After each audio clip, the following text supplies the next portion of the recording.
Hey guys, so I just wanted to give you a quick update on a tweak that's coming to Godey's instructions for how he teaches, and I'm going to show you why and explain this so that it'll help you understand exactly what's going on here. So now Tiger's hitting a long iron here. This may be like a 3 or 4 iron.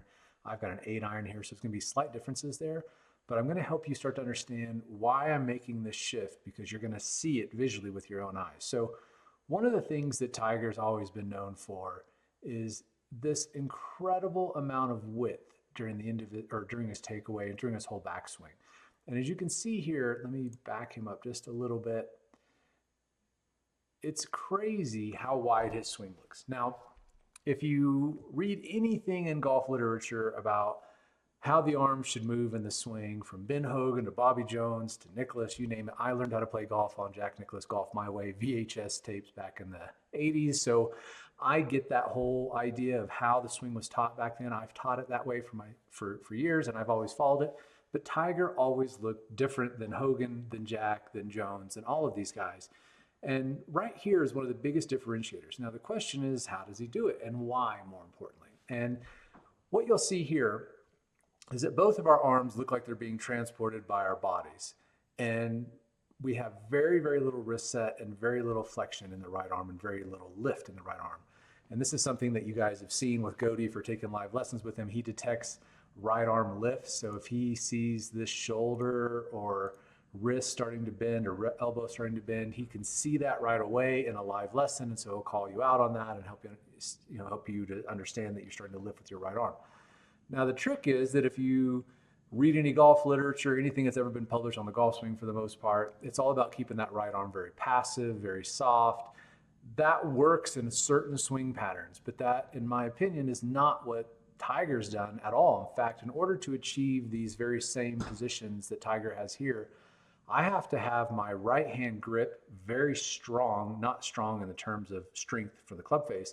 I mean very firm. And I mean, in this case, my grip is probably an 8 out of 10.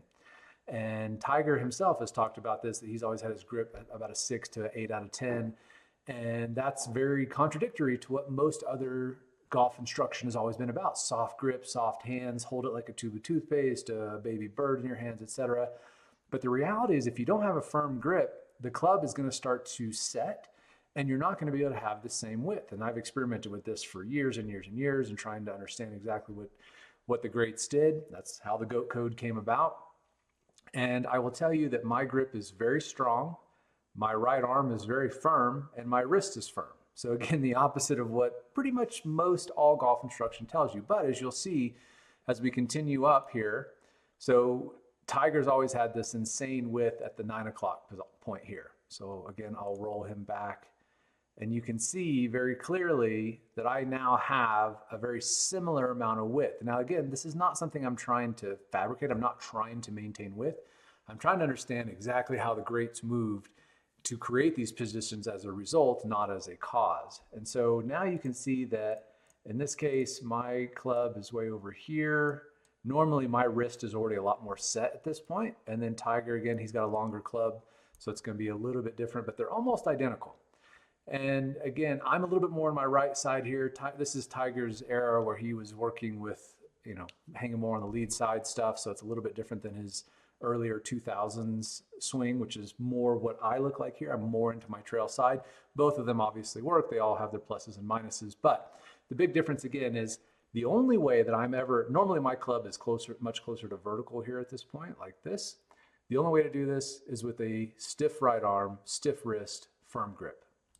So now as we continue up to the top, you're going to again see that, let me sync these to the top.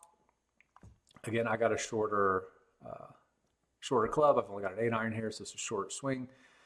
But again, more similar positions. And then as we continue coming down, you'll see again, let me stop Tiger around, say 9 o'clock. Give or take a little bit there. And then I'll move myself down there. So again, not trying to do anything different. I'm just changing the structure of my swing. My right arm is stiff, and the key to this right arm being stiff is forcing the trail shoulder blade to move more further into the spine deeper, which creates more rotation, which at the end of the day, what I'm all about is using these fascial slings and the fascial system of the body to swing the club fast for me.